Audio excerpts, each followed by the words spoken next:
some, as I said, are not.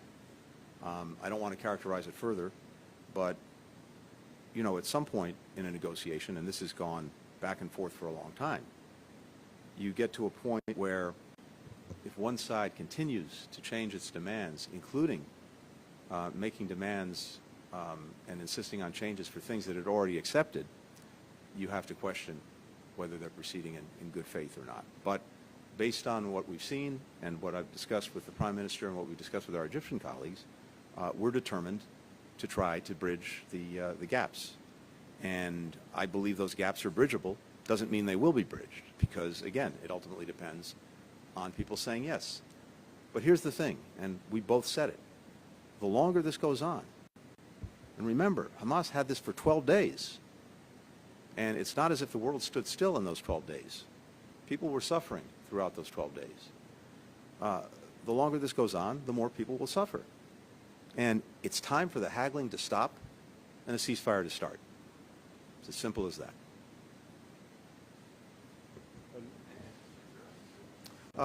Look, Israel accepted the proposal as it was and as it is. Hamas didn't. So I think it's pretty clear what needs to happen. And we're determined in the coming days to, again, try to work this. We will work this with urgency and see if the gaps that are workable, we can actually work and bring it to conclusion. And then it may be that Hamas continues to say no. Well, I think it will be clear to everyone around the world that it's on them and that they will have made a choice to continue a war that they started.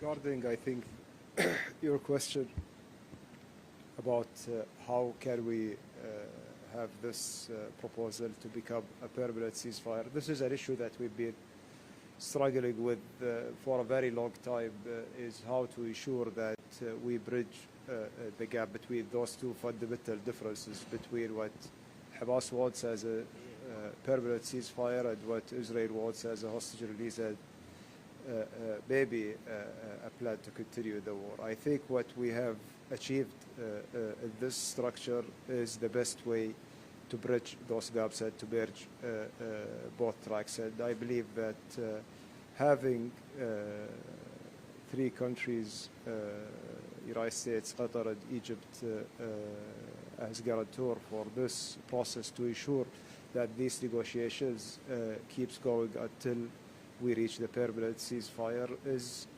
something significant that we are putting ourselves at stake. Of course, this is, as we mentioned many times, it's not an easy process. It's a very complex negotiations.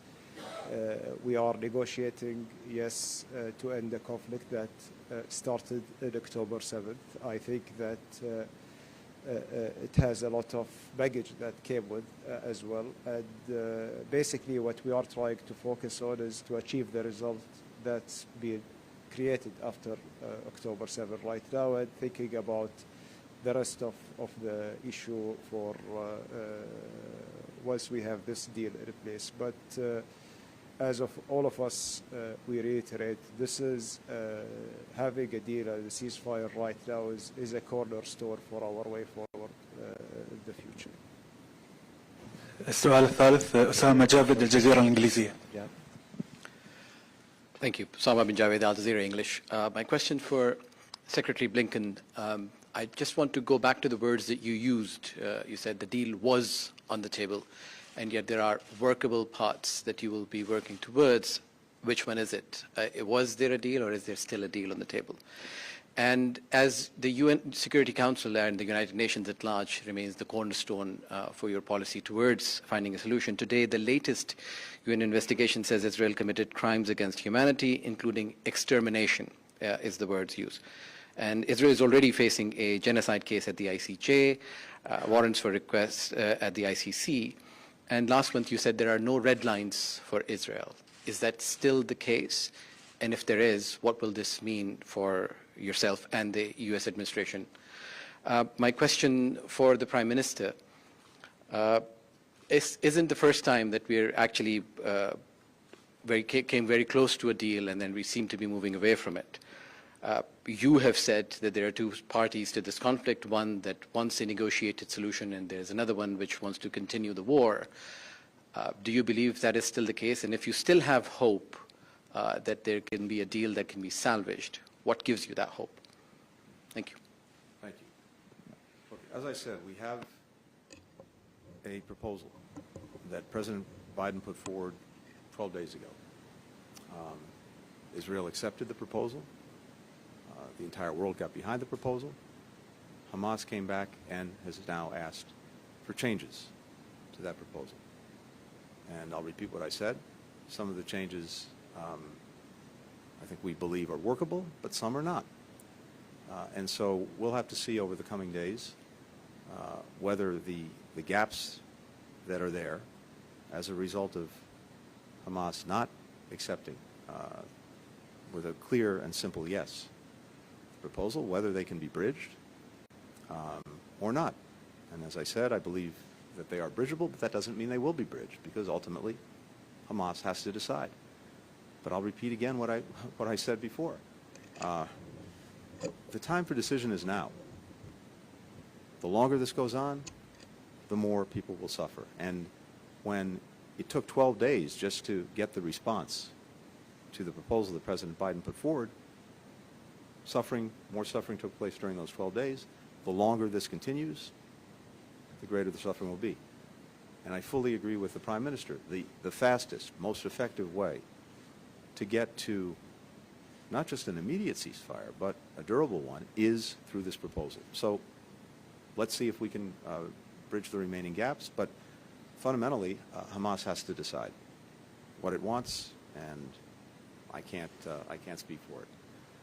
When it comes to the war and the conduct of the war in response to the attacks of October 7th,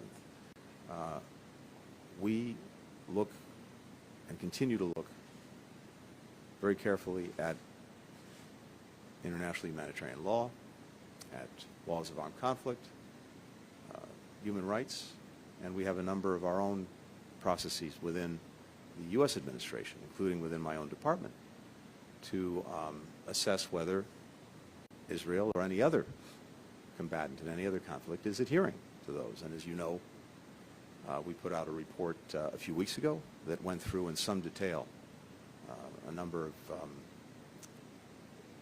incidents that have been raised, both in terms of the loss of life and killing of people, as well as the provision of humanitarian assistance. It's a very well-documented report, and we continue to do the work to make our own assessments. I haven't seen the most recent, I think you said UN report that you referred to, but of course we'll look at that. Again, as I just said, we are determined and insist that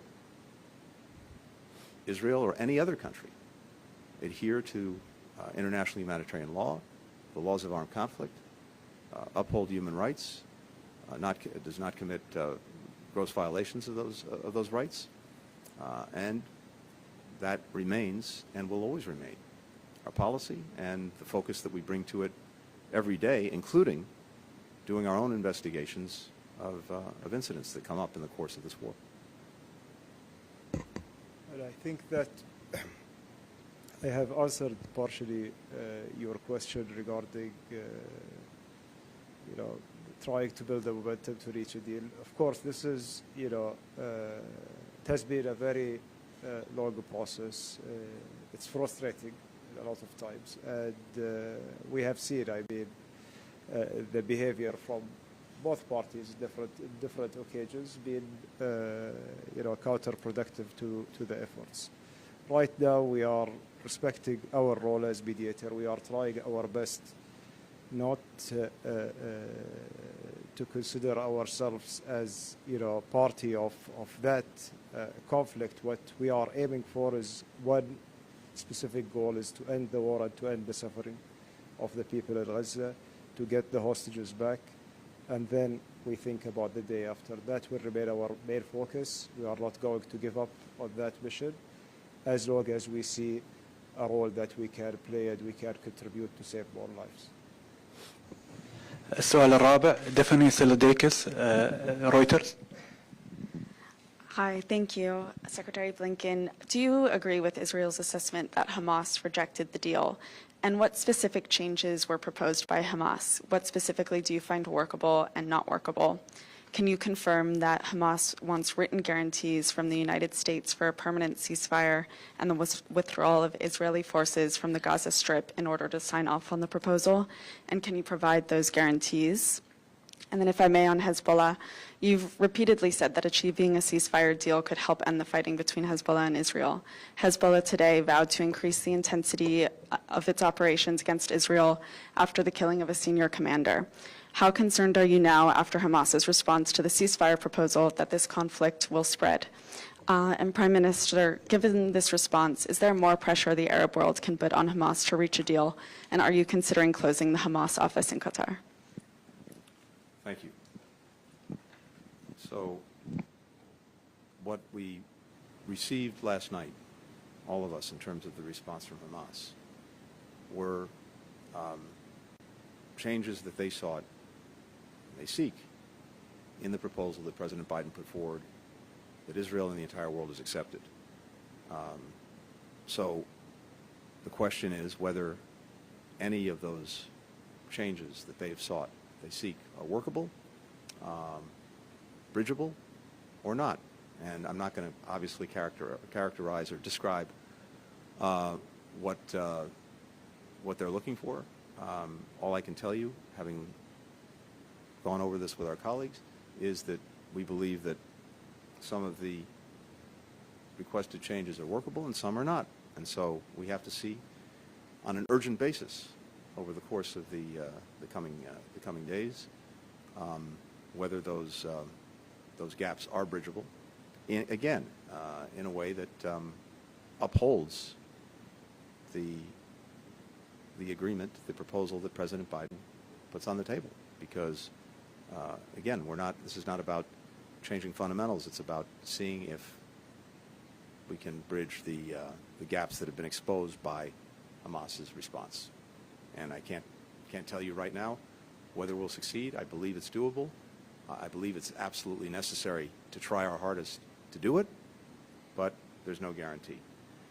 With regard to Lebanon and Hezbollah, look, we've said from day one our primary objectives is to prevent this conflict in Gaza, the war in Gaza, from spreading, seeing escalation in the region, and we've been on that from day one. We don't want to see that escalation. And I think it's also safe to say that actually no one is looking to start a war or to have escalation.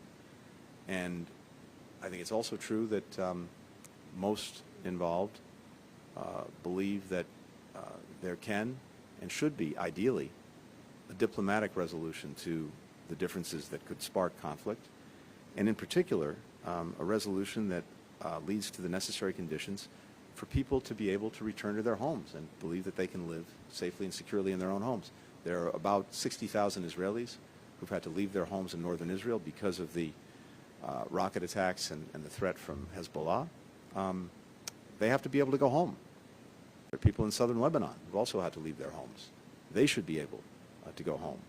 So what I've heard from everyone concerned and others who are working on this for everyone concerned is there's a strong preference for a diplomatic solution.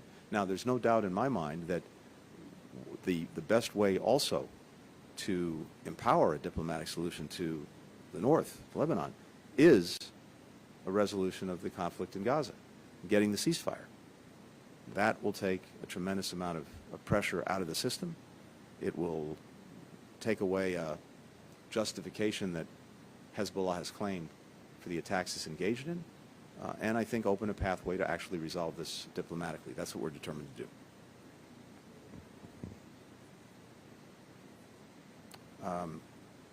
The proposal speaks for itself.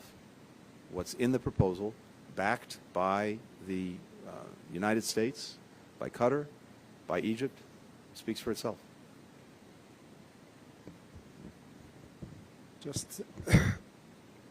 briefly on your question. I think that, look, if we are talking about pressure needed to be on both parties. And we have seen that basically whether it's on Hamas or in Israel. But like for another example was 6th of May. After that, Rafah invasion happened. And then also we have seen a lot of contradicting statements from different Israeli officials that also requires a lot of pressure on them as well as the other party. We believe as a mediator we try our best to respect our role, to bridge the gaps and not to make judgments on one party over another. And our biggest concern is that it's taking too long to bridge these gaps. We need to get this to an end as soon as possible. That's what will remain our focus.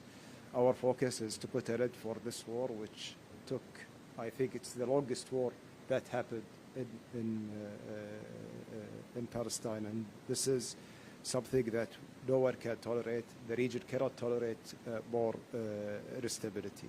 Regarding your question about Hamas office, we've been repeatedly mentioning this. Hamas office establishment in Doha being for a reason. This reason is for keeping the communication channel, and until now this reason is valid, and we are using this as a communication channel. Our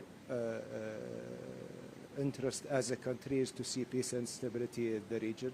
It doesn't mean that we are endorsing one party over another.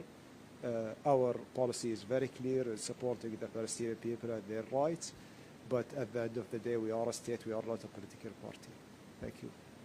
شكرا معاليك وشكرا لوزير الخارجية الأمريكي، وبهذا نختتم المؤتمر الصحفي لليوم.